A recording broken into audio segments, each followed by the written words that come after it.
Depuis la capitale de l'actualité, voici ce qui se passe dans le monde.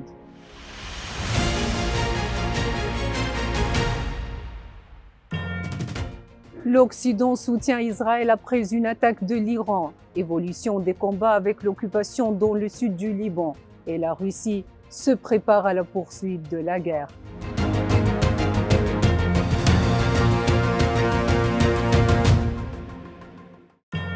Des déclarations officielles de pays occidentaux ont annoncé leur soutien clair à Israël après l'attaque de missiles iraniens, à commencer par les États-Unis qui ont exprimé leur appui dès les premières minutes de l'attaque.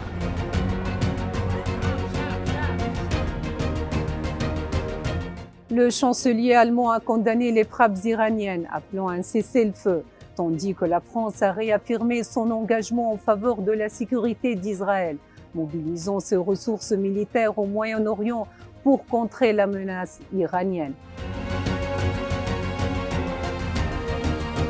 Le ministre de la Défense britannique a annoncé la participation de l'armée du Royaume-Uni dans les efforts pour éviter une escalade au Moyen-Orient, remerciant les forces britanniques sans dévoiler la nature précise de leur intervention, tout en confirmant un soutien total à Israël.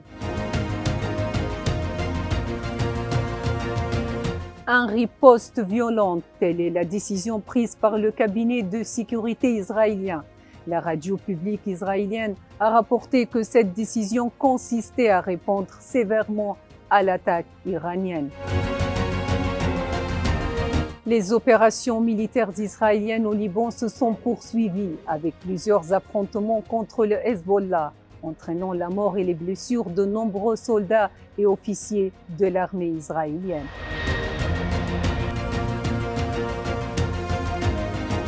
Le secrétaire général de l'ONU, Antonio Guterres, a été interdit d'entrer en Israël selon une déclaration du ministre des Affaires étrangères israélien, en raison de ce qu'il a qualifié d'inaction de Guterres face à la grande attaque iranienne.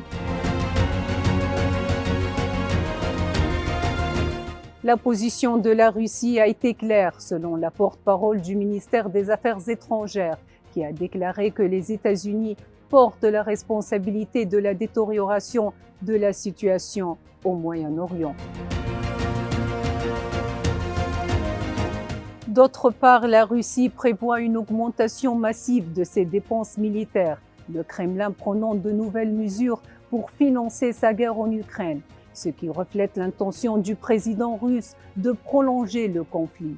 La Russie prévoit d'augmenter ses dépenses militaires en 2025 avec 13,5 trillions de roubles, soit environ 129,77 milliards d'euros alloués à la défense nationale selon l'agence russe TASS.